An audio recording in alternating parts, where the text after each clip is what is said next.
Hello and welcome to IEEE Soft Robotics Podcast.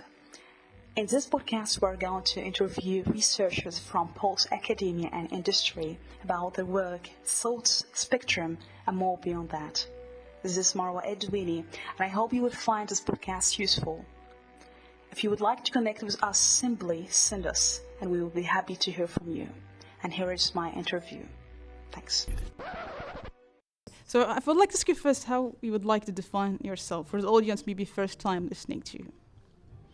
Yeah, I am biologist as background, actually marine biologist. And I started my research in the field of biophysics, studying the impact of pollutants like mercury and heavy metals on the environment and the human health. And then I moved to engineering, to the engineering side. I have a PhD on microsystem engineering. And then I started work first with the microsystems, in particular microfabricated sensors, again for the environment, air quality. And then I moved to the service robotics, in particular again for water detection and air detection. And finally, I start to work in the field of biosphere soft robotics. And so I try to merge biology and the engineering. Great. So first of all, I'm curious to ask you the transition from biology to engineering. I don't know what's challenging for you, this decision to do it after being established in biology field. I'm curious about this transition, the decision to do that. It was quite difficult in the beginning, you can imagine, especially the scientific approach, the method are quite different, and also the terminology. So the first point was try to understand each other with my colleagues. When I started, I was together with engineers mainly. And so the first challenge was try to really investigate the problem from an engineering point of view and try to better understand the problems from that perspective. So this was really the challenge. And the idea was, as I said, I was this training in biology and biophysics. And then I did an international master on environmental management at the Scuola Superiore Sant'Anna. And this was the way in which I entered in contact with Professor Paolo Dario at that time, that looked for biologists to collaborate and try to develop technologies for environment. And so I started to work in this field. And after understanding how to approach the field, I can say that it's really exciting and motivating for me, because you can see the problem from different perspectives, and this is very interesting. So you can really understand and use your background to better understand the problem from also an engineering point of view. And this was great. But I have to say that the beginning was quite difficult. In fact, it was not simple. Yeah, it's interesting. But I'm curious to ask you, what could be in that experiences you have the biggest question or hard problem? You still don't know how to answer them. Maybe from biology, since you're merging both of them, but still hard to find an answer or even understand them. Of course, as I say, that it's not easy to merge these two, not only biology and engineering, but different disciplines together, because fundamental to try to understand each other. So the language that we use, in the scientific language, is fundamental, the terminology, having really an open mind, and to be contaminated from the other fields, from the other discipline. Another challenge that I had to face, at least 10 years ago, more or less, was when I proposed, in fact, to the community plants as a model. This was another challenge, because these organisms, in fact, are often not considered as a model for technology, you know, because our perception of this living organism is usually that they are quite static. There are no capability to interact with the environment or to communicate. So the question at that time was why you want to take inspiration from plants to develop robots. So what is the reason? Yeah. And especially I start with soil, I mean, the problem of soil exploration. And so the point was there are many animals that can do that. Why you want to propose plants? But now I have to say that there are many groups that work on that. And so they start to consider plants as a model, and especially in the concept of growing capability. So we can really open new field, now take inspiration from this model. And so something's changing, actually. Also in the perception in general of biology and emerging biology into artificial field. So the approach is completely different with respect to 10 years ago. Yeah. But I'm curious to go in the starting point to propose the idea of using plant, because you said that people think that's crazy. Why you choose that inspiration? And that leads me a question: when we design soft robots, for example, and try to get this inspiration from the nature, what are the elements you look for? What kind of question you ask? For example, when you start to think about plant, what kind of question lead you? That's had the potential here, and that prove people that's right. Yeah, there are many now questions that we are trying to, and problem that we are trying to solve, take inspiration from plants. But the original question was how we can monitor soil by developing robots that move autonomously in this medium that is very complex. So it's very heterogeneous. There are high pressure, high friction, and very few centimeters of the soil.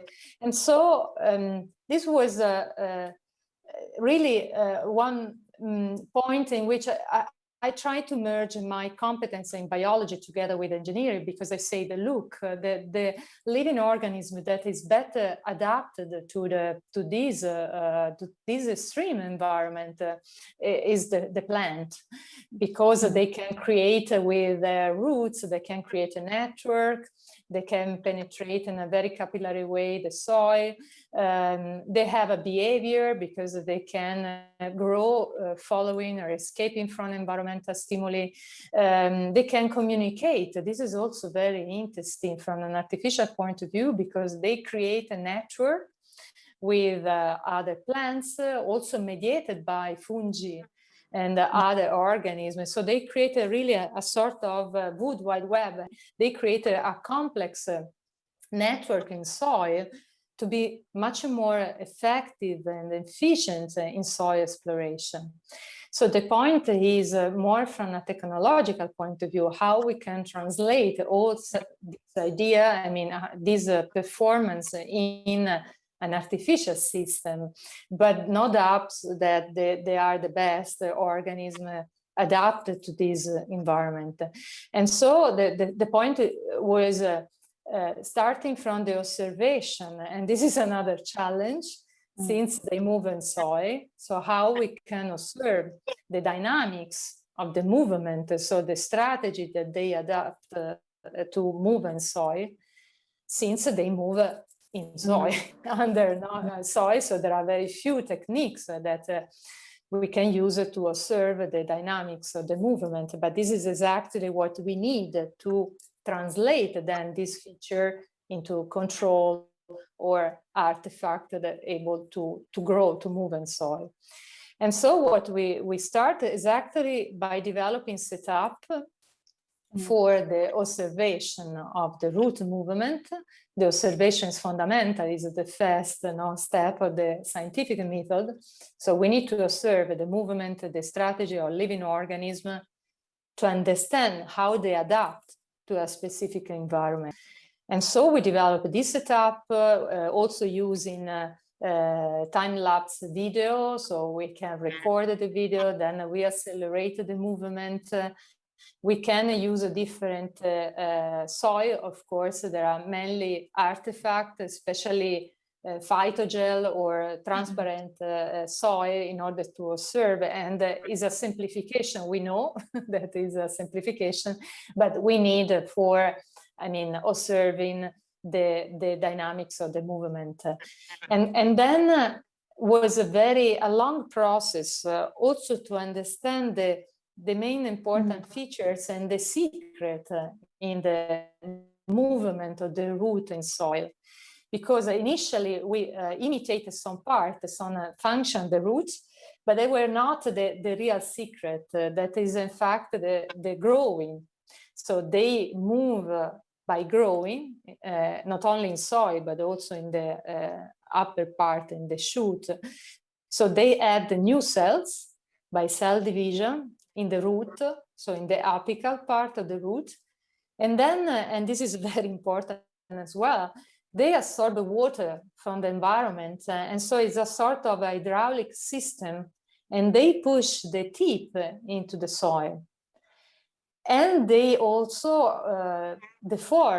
adapt the morphology to the external environment. So they can change the diameter, they can produce a hertz for anchoring soil. So there are many features that are fundamental for the natural organism, and then now we are trying to imitate in our artificial system.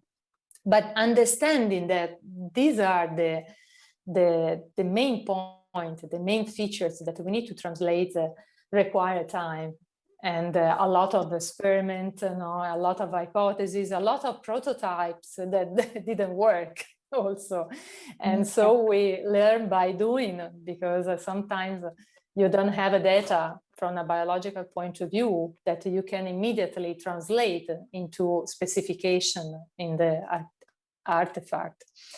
And now there are many other points that we are starting to consider from the plants. That's very interesting. Maybe the first question I would like to ask you, what does it take so that you can answer the secret, how they actually work? And you mentioned also sometimes, I think it related to embodied intelligence, whether should it be the brain or the body or beyond both of them. And you mentioned the exhibit intelligence example for the throated bodies. So how that work when you try to understand how they can adapt their morphology? What does it take to answer how it's happened, or the missing pieces here to understand how it happened? Of course, again, they are a very great example because they don't have a brain at all, but they have we can call a sort of distributed control that are mainly in the apexes, not only in the root but also in the shoot, as I said. And this is very interesting because they perceive the environment, but they have many apexes that perceive several targets, several stimuli at the same time. So it's quite complex to take a decision without a brain. So because this is actually, and so we can understand, it's a sort of platform for us to understand how we can design our robot in which the body has an important role, interacting with the external condition, reply to certain stimuli, implementing also some smart behavior, for example, based on priority or phenotyping, how this priority changes on the basis of the external condition, the basis of the internal needs. And so, since in this model there are no brain at all, we are forced to consider the role of the body, the sensing, the interaction with the environment, and without considering a central unit that take a decision higher level. Because in this case, it's a more distributed control and internal communication, the external communication to optimize the strategy to survive, because this is the goal of all the living organisms when they have to adapt to any environment, especially extreme environment. So for us, it's a perfect platform to improve our learning strategies, so how we can develop software robots that also exploit the environment to reduce the complexity of the control. This is another big challenge. And again, now with a recent project, we are using, for example, plant seed exactly to, as a model to develop software robots that move into the environment without any control. But the control is embedded in the arrangement of the materials and their capability to interact with external conditions, especially humidity, temperature, but also wind and other external conditions. And so we are, for example, imitating the drilling capability of seed or the flying capability of seed that are only given by the materials, the structural material and other material that absorb and desorb the water. And this absorption and desorption work from an artificial point of view as a sensing and as an actuator at the same time. So we can implement a multifunctional capability in our robots, again, take inspiration from this model. And this is an extreme, if you want, the concept of morphological computation. There are many examples, not only in plants, of course, but plants for me is really, as I said, a platform of study to investigate a completely different behavior since they don't have a brain. So I cannot use in my robot a centralized control since I take inspiration from plants. So as I said, I'm forced to find another solution and to use the environment in the design of this robot. Yeah, that's very inspiring. But you mentioned many interesting points. The first one about using that kind of less control and make the body do most of the work. How do you see this point? Because I think that's something also in the community and even in rigid robotics, how we can exploit this kind of physics and also the nature dynamics of the material and less control. How you manage to balance both of them, the control and morphology? I think that there are many, of course, many approaches. There are not just one. May I say that I am very inspired by the natural organism in the sense that I try to see how they can do that. And we all, as a living organism, we use the environment in our movement, in our interaction, because this means really reducing the complexity of the control. There are some, also in robotics, of course, some model like the octopus that is another example in which we can see the importance of the exploitation of the environment for reducing the control. But also, again, we can see that this animal has a lot of neurons, the most of the neurons in the arms, not in the brain.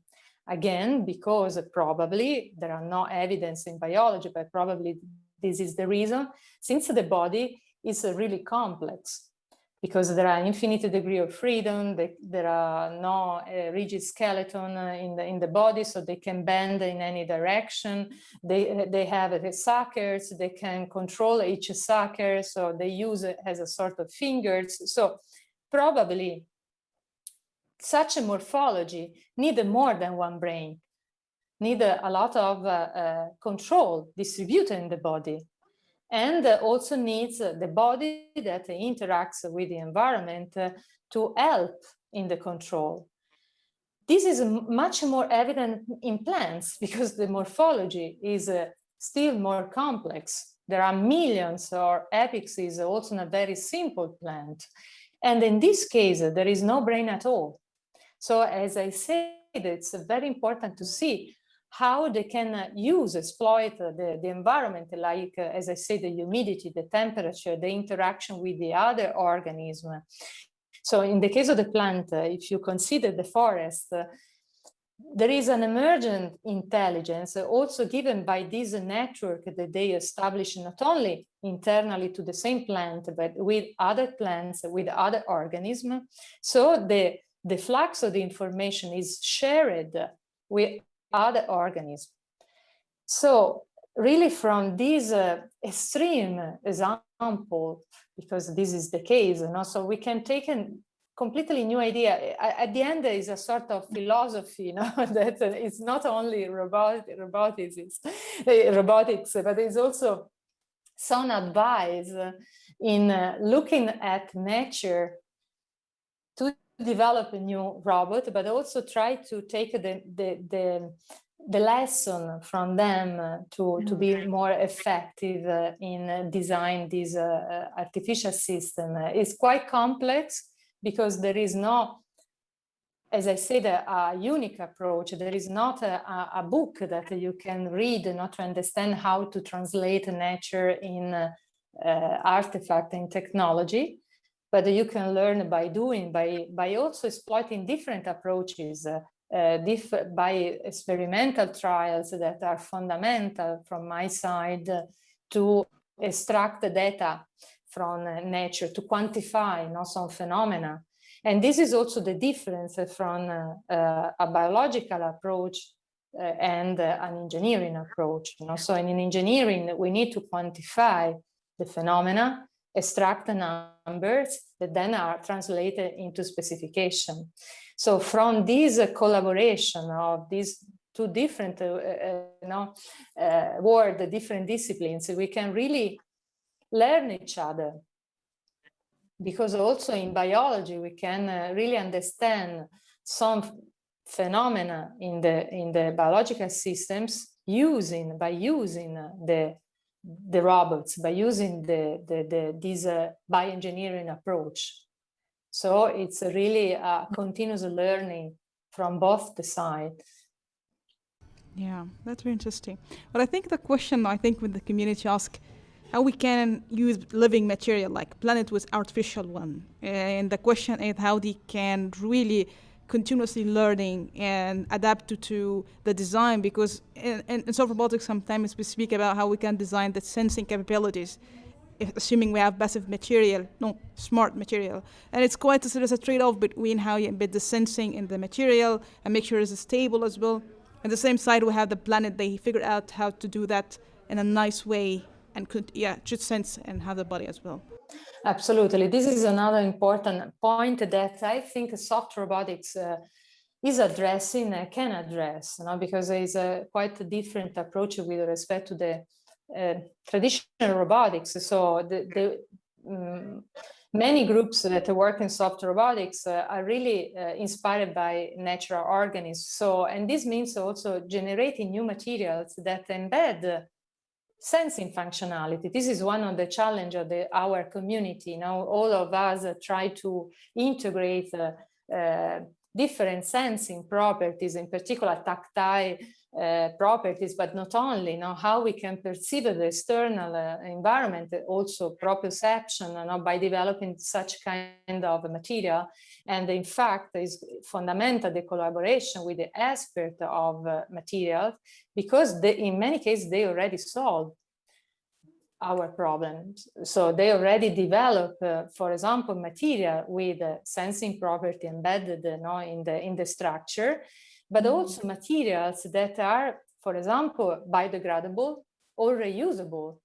This is another point that our community has to address in the future, developing technology that is much more sustainable.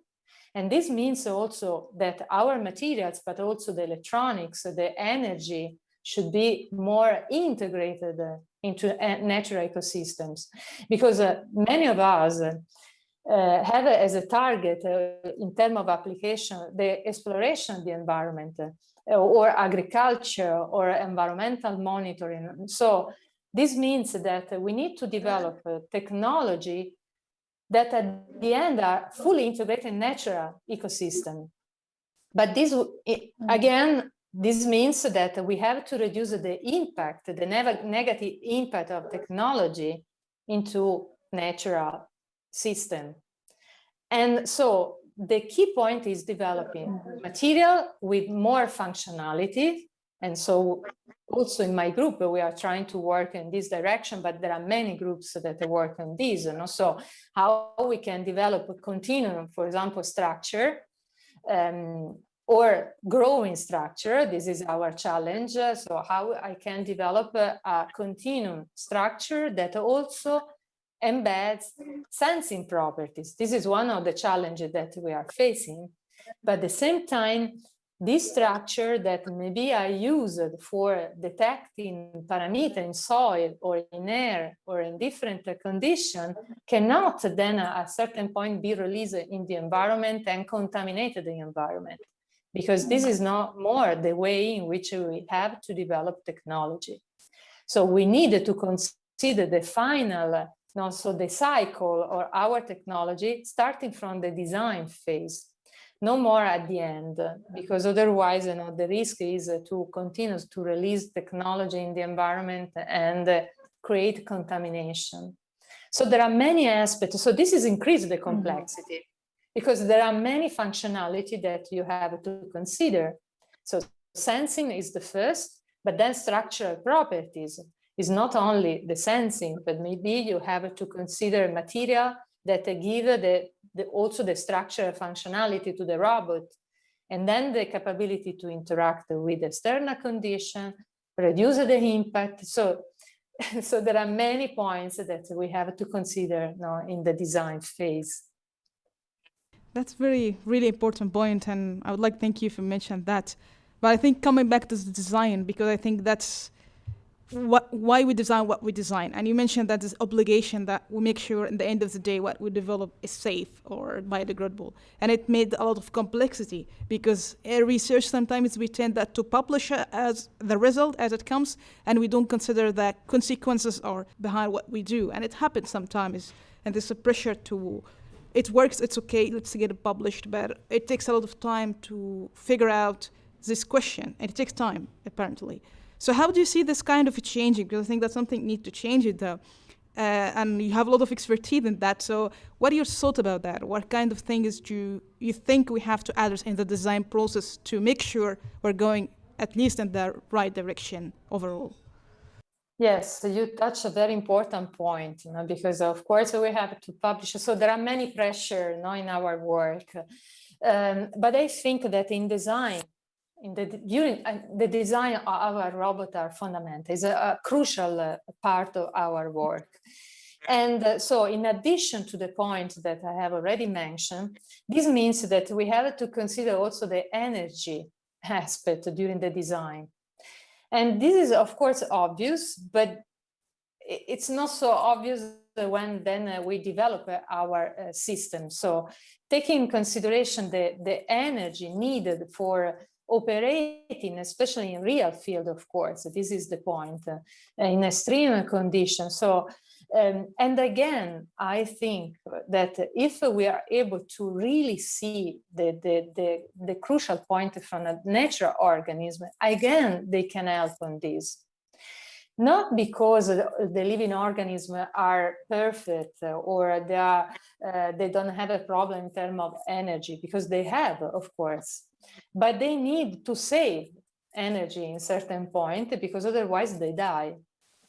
And so also at the design level, we can really understand and try to identify what is needed also from an artificial point of view. This process is really complex because, as I said, at least for me, when I identify the model, the living model that I want to imitate to try to address a specific problem, then the next step is really to understand what are the features that are relevant to solve my problem. And it's not so evident, because in a natural organism, there are many functionalities that are not relevant for us in the artificial world, but they need for the replication, for the surviving in a certain environment, for eating, for the reproduction, and so there are many aspects that are relevant for a natural organism that probably are not relevant for us, for the artificial counterpart. But looking at the strategy implemented to save energy is another point that we can try to integrate in our design.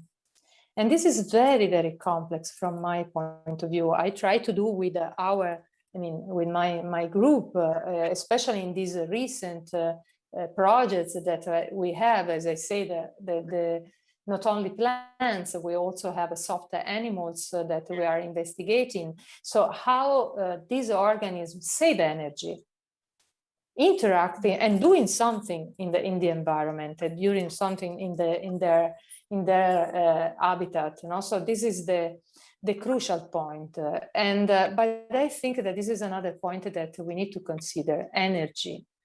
Energy is crucial for developing robots, autonomous robots for real environment. And materials, again, can help a lot, because if we increase the functionality, the performance of the material, we can probably reduce a part of the energy needed for operating in a real environment. It's not only material, of course, but it's an important part of the process. That's very excellent, yeah. But going back to soft robotics, and we speak about how we can design them robust and reliable, and also for uncertainties. And I'm curious about when it happened to in the planet, like damage or failure. I don't know how they adapt to that.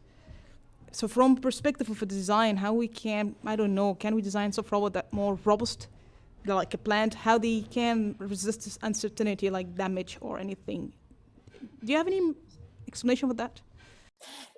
There are some groups, as you know, that work in this. Again, as a material, we are not really addressing this point, but I think that is one of the crucial points for the future. For example, implementing, again, in the material, that means also material integrate in a robot, the self-healing properties, for example, because this is an important characteristic that some groups in soft robotics start to consider.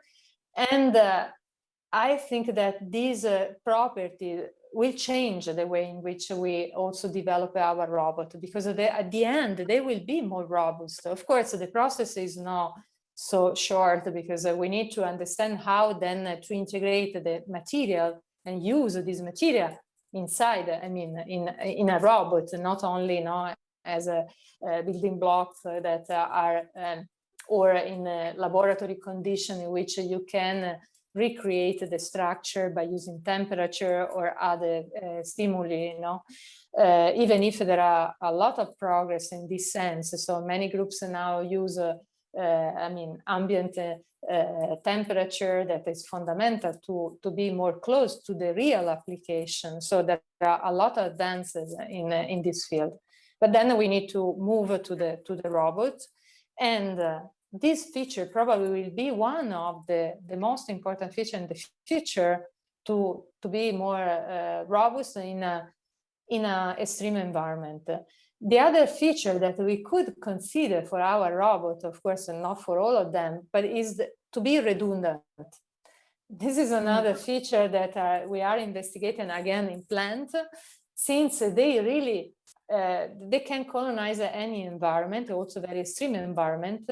They can be attacked by enemy or by also herbivorous animals and so on, because they are redundant. And this means to be very robust for also extreme environment. So in some cases, probably we could also consider this redundancy also in our robot. For example, also for the control or for the body or for other characteristics of the robot, because the redundancy means that even if a part is damaged, the system continues to work. So there are some feature that maybe in the future could be relevant also for us. Yeah, that's very interesting about the redundancy. And yeah, I can't agree more with that. But yeah, that's very true. But I'm curious if there's something was counterintuitive, maybe through your research in the plant. So when you try to understand them, or you expect there's a behavior in a certain way, but it was counterintuitive or surprising. You didn't expect this behavior when you try to, yeah. This is one of the big challenge that we have, and also understand them, as I said, because it's very difficult to observe. Some movements in plants are too fast, so you have to decelerate. and other are too slow, and many of them are too slow, so you have to accelerate, or they grow, as I said, in soil, so it's not possible to see directly the movement since they are slow, but also because they are in a medium that are very complex. So there are many challenges in not only in translating such a function in robots, but also in first really understand the living organism. And I really like this challenge because I really like I am biologist, of course. So for me, it's also important to understand how the living organisms work. It's a part of my research. And my dream, if you want, and my challenge in the future is more and more use robots for this goal. I think that we could open in the future new market that is dedicated to that. So the robots that become tools for scientists as a microscope. So robot in the future, more and more robot plus AI, because you can also increase the complexity in the behavior of our robot, also merging strategies that come from the artificial intelligence. And so you could use this as a tool more and more. There are some examples, but already in our field. So there are some groups that also we try to do that. So there are some groups, experts that try to use robots, also simple robots, to test some hypotheses in the biological field. But probably in the future, this probably become a new market. So not only specific application that for sure we can open, because soft robotics can open.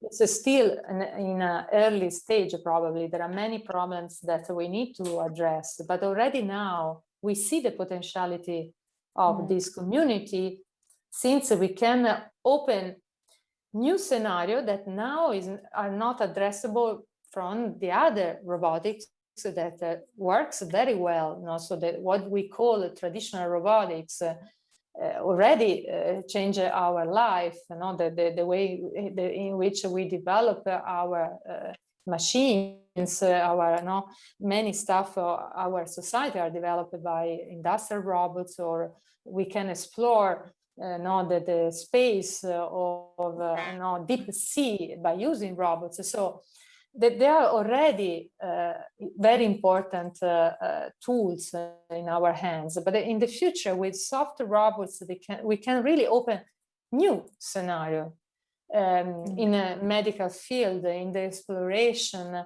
in industrial context, because we could use the robot for extreme condition also in industry. There are many situations in which rigid robot cannot operate because the environment is really unstructured, also in industrial context. So there are many opportunities. Of course, we need to create more and more also industry companies that work in this field. But I think that another possibility is to use it for science. Use software robots, bio-inspired robots for science, and close the loop, if you want, back to biology. This is one of the one of the opportunity that we have, involving more and more scientists in the field. I think that they are more and more attracted by our community. I think so. Great, yeah. But I'm curious about the growing aspect, because I think that the community, how you think this kind of growing capabilities could be more challenging if we speak about the future integrated living material with the robot and they can grow. What aspects could be challenging here? There are many, of course, in the growing, there are many, because you have to create a body, a structure, starting only from, in our case, from an artificial tip, and then you have to deposit material to create the body. And so there are many, many functionality that you have to implement, as I said, the functionality in the material, the adaptation capability of the robot on the basis of the external condition. But for the moment, we are just using artificial structure, artificial material. The idea is to develop a biohybrid system in which you use living tissue is another hypothesis. Of course, the problem here is how we can interact with the bio part. So what I mean is, of course, a root, a plant works much better than my robot, no doubts about that. But the way is how can I communicate with the plant also to understand what the plant perceives in the environment, or also guide the plant in one direction or another direction. Of course, I can do this with a robot, and so the application is much more clear. It's much more challenging with a living system. So the developing also interface to communicate, to understand is not only a communication, is understand and that we are trying to do that with soft electrodes. So we are moving also in this direction, especially monitoring the electrical signal inside the plants. They use also this kind of communication, especially because they are fast communication with respect to the chemical signal, like in our cases. And so interpretation of the information that they collect, this is also another crucial point, in addition to maintain alive the tissues, because this is also very important, especially when you have to develop this biohybrid system for moving soil, for example, in which maintaining the structure, the interaction with also the artificial part, or only using the living system, but this means that you need to communicate in some way with the plants. And this is really, at least for me, it's really something very far. And so for the moment, unfortunately, I have to develop the robot because there is no alternative for now. Mm-hmm. That's interesting. So since we close the end, I have a few questions. Maybe the first thing I would like to ask you, what kind of the trade-off you still have, and you can't really get rid of that? Because sometimes in the community we speak about that trade-off and design the material with kind of mechanical performance and response time. Of course, it depends what kind of material, what kind of the project you have, but what kind of trade-off in terms of the Plantoid project was kind of you can't get rid of, or you can't figure out how you can close this trade-off? Yeah, I mean, there are many, in the sense that for the moment, the main point that we try to obtain is this growing, as I said, so, but there are other simplification that we know that are simplification, like the fact that the robot now is not, for example, able to use the environment, exploit the external condition to be more effective in the penetration. So we know that we need this behavior, and we are working on that. But the first point is how we can obtain such functionality. So for the moment, we pushing more on the growing by adding new material. But we know that at a certain point we have to exploit the environment, especially water in soil, for example, to be more effective, because this is exactly, so it's a material, first of all, because the material are fundamental also in my robot. So means that have structural properties, because you have to create a structure. They can interact with external condition, especially in terms of humidity variation. At the same point, they have to perceive the external environment. So these are the main functionality, and so we try not to move following this the direction in our. And so there are many compromise and many trade-off that we have to face along this path. Because so we are trying to develop some prototypes, and then we know that we have to go beyond following these specification, we can say. Yeah, And I'm curious, when you try to think about pushing the capabilities of what you try to inspire from, like the plant, when you try to think with yourself, what I can do that beyond what we see in nature, because it's adaptable, design adaptable way. What kind of thoughts you have as like crazy ideas? I mean, there are many here in this plan of crazy idea, I have to say. But one of the crazy idea, for sure, as I said, is to create the body with external soil or material that we have. So this is one of the crazy idea that we are trying to push in. And again, there are many organisms that do that, especially in soil, and but not only in soil, also in marine environment. So try to use the external environment to create a body or part of the body. It's a crazy idea, but I mean, natural organisms can do that, so we can see how we can, if we can imitate them in doing such crazy stuff. Yeah. So question left. The first one, I don't know if you have moment of doubt. How you deal with doubt? Do you have doubt when you do research? How you deal with that? Of course, many doubts, many. Many also when, especially when I say, when I propose this idea, when you have especially trained young people, and you propose this strange stuff, especially now I'm more confident because there are many groups in the world that study biology, or they push away in the direction of soft robotics, bio-inspired soft robotics. So now I say, oh my God, probably now it's not so wrong.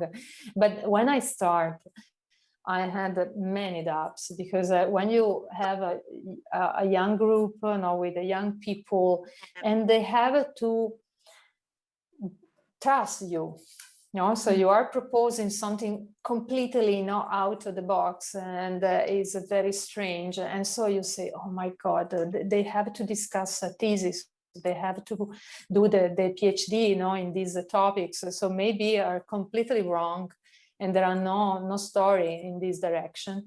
And so, especially when I have a lot of doubts when my ideas involve other people, because I share the risk with them, and so it's a responsibility.